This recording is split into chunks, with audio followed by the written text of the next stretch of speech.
Hello सभी दर्शकों को मेरा प्यार भरा नमस्कार। मेरा नाम ज्योति है और इस वीडियो के शीर्षक से आप जान गए होंगे कि आज हम कफ प्रवृत्ति के बारे में जानकारी लेने वाले हैं। तो आयुर्वेदानुसार हम हमारे शरीर गुणधर्मों को समझने की कोशिश कर रहे हैं और इस सीरीज़ को मैंने 3 भागों में विभाजित किया है। पार्ट 1 में मैंने वात प्रवृत्ति के बारे में विस्तार से जानकारी दी है और पार्ट 2 में मैंने पित्त प्रवृत्ति के बारे में विस्तार से जानकारी दी है।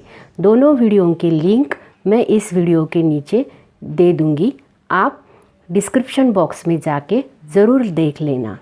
तीनों प्रवृत्तियों को आप पूरी तरह से समझ जाएंगे जब आप ये सीरीज़ के तीनों पार्ट देखेंगे।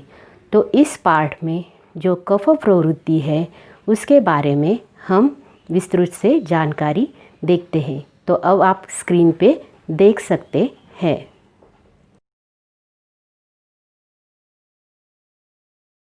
को क्या हो गया, अब हम देखेंगे कफ प्रवृत्ति के लोगों के बारे में। तो जिस तरह से हमने वात प्रवृत्ति के लोगों के लक्षण देखे, ऐसे लक्षण हमने रट लिए तो हम समझ जाएंगे कि सामने वाला इंसान वात प्रवृत्ति का है या पित्त प्रवृत्ति का है। तो आपकी शरीर की प्रवृत्ति कैसी है, अगर ये जानने के लिए आपको कुछ लक्षण मालूम होंगे तो आपको पता चल जाएगा कि आप कफ प्रवृत्ति के इंसान हैं। तो कफ प्रवृत्ति के लोगों के इंसान कैसे होते हैं, तो इनका शरीर जो होता है वो बेडोल होता है।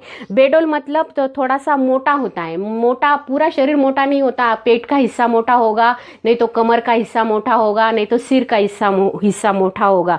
ऐसी शरीर यष्टि जिनकी है तो आप पहचान सकते हैं कि ये पित्त प्रवृत्ति के लोग हैं। और इनकी आवाज़ कैसी होती है कि ये बहुत ही धीमी आवाज़ में बोलते हैं। जैसे तेज वात प्रवृत्ति के लोग तेज बोलते हैं, पित्त प्रवृत्ति के अग्रेसिव होते हैं, गरज के बोलते हैं। तो इसके एकदम उल्टा कफ प्रवृत्ति के लोग जो होते हैं वो बहुत धीमी आवाज़ में बात करते हैं और इनकी चाल भी बहुत धीमी होती है, आहिस्ता आहिस्ता चलते हैं, गड़बड़ी बिल्कुल नहीं होती। इनके स्वभाव में शांत स्वभाव के लोग होते हैं और मौसम इन्हें बहुत ही नॉर्मल पसंद होता है। गर्मी के भी दिनों में इन्हें ज़्यादा ज़्यादा हवा की ज़रूरत नहीं होती है और ठंडी के दिनों में भी ज़्यादा ठंडी इन्हें अच्छी नहीं लगती है। एकदम नॉर्मल मौसम इन्हें पसंद होता है। और कफ प्रवृत्ति के लोगों को पसीना ज़्यादा नहीं आता। कोई हार्डवर्क करे, कोई मेहनत का काम करे तब इन्हें पसीना आता है। जैसे कि हमने देखा पित्त प्रवृत्ति के लोगों को बहुत ज़्यादा पसीना आता है, लेकिन कफ प्रवृत्ति के लोगों को इतना ज़्यादा पसीना नहीं आता है। भूख भी उन्हें बहुत ही मध्यम लगती है, ज़्यादा नहीं लगती, मध्यम लगती है। जैसे वात प्रवृत्ति के लोगों की हमने देखा कि इनरेगुलर भूख रहती है, कभी भूख लगी महसूस होता है, कभी नहीं। पित्त वालों को ज़्यादा भूख लगती है, तो कफ वालों को मध्यम भूख लगती है। और ये बहुत स्वादिष्ट खाना खाने वाले लोग होते हैं। इन्हें अलग अलग स्वाद चखने में मज़ा आता है।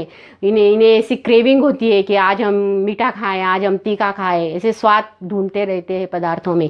और इनकी त्वचा जो होती है वो नॉर्मल टू ऑयली होती है, मोटी त्वचा होती है और ठंडी होती है। इनकी स्किन भी ठंडी होती है। हाथ लगा के देखें हम हाथों को तो ऐसी मोटी मोटी स्किन लगेंगी। और ये हमेशा बेमतलब खुजाने वाले लोग रहते हैं। ज़रूरत ना हो तो भी कभी गालों पे, कभी हाथों पे, कभी पैरों पे ऐसे खुजाते रहते हैं कफ प्रवृत्ति वाले लोगों को। तो आप समझ जाएंगे कि ये कफ प्रवृत्ति वाले लोग हैं।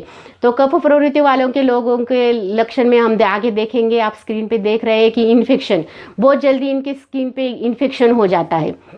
और इनके बाल कैसे होते हैं, तो इनके बाल साधारण सा घुंघराले होते हैं, ऑयली होते हैं और मोटे मोटे होते हैं। ऐसे मोटे लगेंगे, हाथ लगा के देखा। और तो इनकी बाल हमेशा बढ़ते रहते हैं, बहुत लंबे बाल इनके रहते हैं। स्त्रियाँ हो तो इनके बाल लंबे रहते हैं।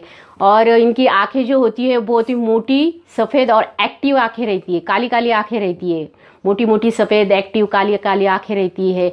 और इनकी याददाश्त जो होती है उन्हें देरी से याद आता है, लेकिन पुरानी बातें याद रहती है इनकी। थोड़ा याद आने में उन्हें देर लगती है, कोई किसी बात को लेके जल्दी से याद नहीं आएगा। याददाश्त मेमोरी में जाएंगे तो थोड़ा सा देर लगेगा, लेकिन याद आ जाता है और पुरानी बातें भी इन्हें याद रहती है। इनका स्वभाव हमने देखा कि बहुत ही शांत और धीमा भी रहता है और आलसी भी रहता है। कोई काम करने का हो, जैसे हमने पित्त वालों को देखा कि वो जल्दी से काम करने के लिए लग जाएंगे, स्फूर्तिले रहते हैं। और कफ प्रवृत्ति के लोग रहते हैं, हाँ आज करेंगे, थोड़ी देर बाद करेंगे, कल करेंगे का ये काम, ऐसे इस तरह से आलसी स्वभाव के होते हैं।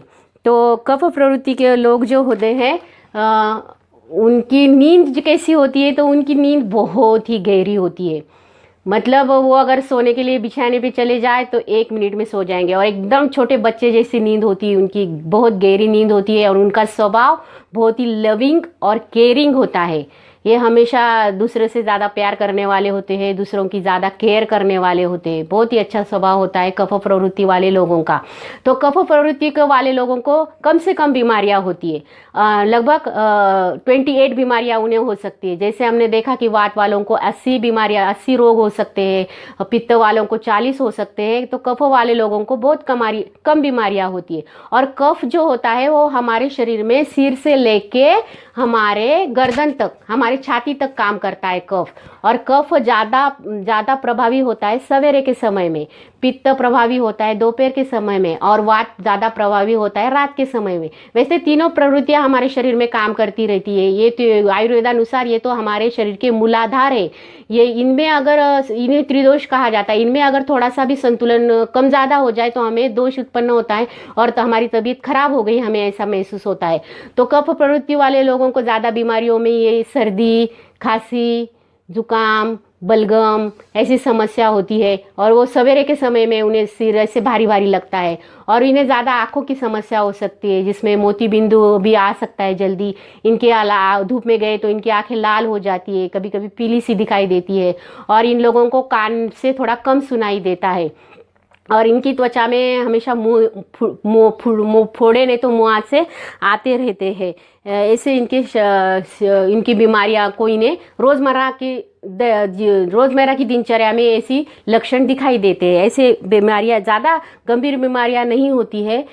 थोड़े से लक्षण से हमें पता चल जाता है कि अब हमें क्या खाना चाहिए, और इन दिनों में हमें से लक्षण दिखाई दे बीमारी के तो हमें कौन से पदार्थ नहीं खाने चाहिए।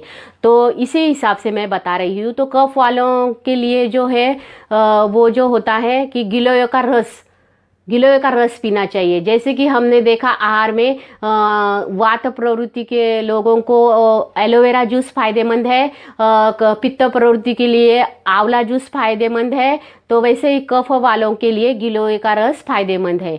और इन लोगों को खाना खाने में शहद खाना चाहिए, गुड़ खाना चाहिए, खाना खाने के बाद गुड़ खाना चाहिए। खाने की थाली में थोड़ा सा गुड़ का टुकड़ा ले लिया तो खाना खाई चाहिए। खाना खाने के बाद भी गुड़ खा सकते हैं, दिन भर में कभी भी खा सकते हैं। और खाना खाने के बाद जो हम मुख स्वाद में जो पान खाते हैं, बीड़ा जिसे बोलते हैं, वो पान इन्हें खाना चाहिए, फायदेमंद रहता है। उसमें जो चूना होता है वो भी कफ कम करने के लिए फायदेमंद होता है। अदरक से ज़्यादा इन्हें अदरक सुखा लिया जाता है, जिसे सूंठ कहा जाता है, उसकी पाउडर भी इन्हें खानी चाहिए। सूंठ का टुकड़ा जो होता है वो मुंह में चखते रहना चाहिए, जिससे कि कफ खत्म हो, बलगम जैसी समस्या ना हो। और फलों में इन्हें जामुन जो है वो खाना चाहिए, अच्छा रहता है। कफ प्रवृत्ति वाले के लोगों के लिए जामुन अच्छा रहता है। अब ये कौन सी पाउडर बना के रख सकते हैं अपने पास, जिसे पानी में लेकर ये पी सकते हैं? तो सूंठ लिया, थोड़ा काली मिरी ली, थोड़ा धनिया लिया, धनिया के बीज, और थोड़ा पिंपला लिया, थोड़ा जीरा लिया।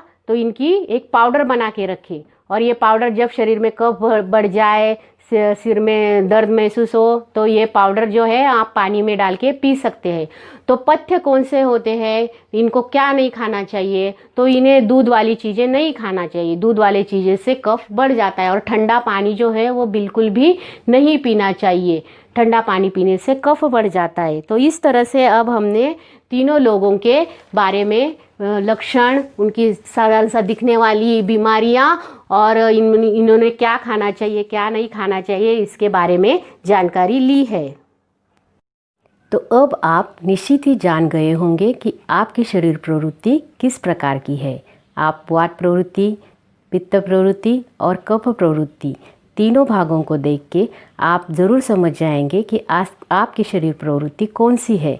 तो आप ये समझ गए हैं तो नीचे कमेंट्स बॉक्स में ज़रूर लिखना कि आप किस प्रवृत्ति के हैं, जिससे मुझे पता चलेगा कि मेरी जानकारी जो है आप लोगों को अच्छी तरह से मैं समझा पा रही हूँ।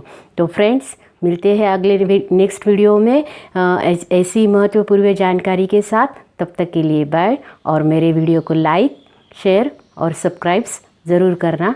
Okay, bye bye.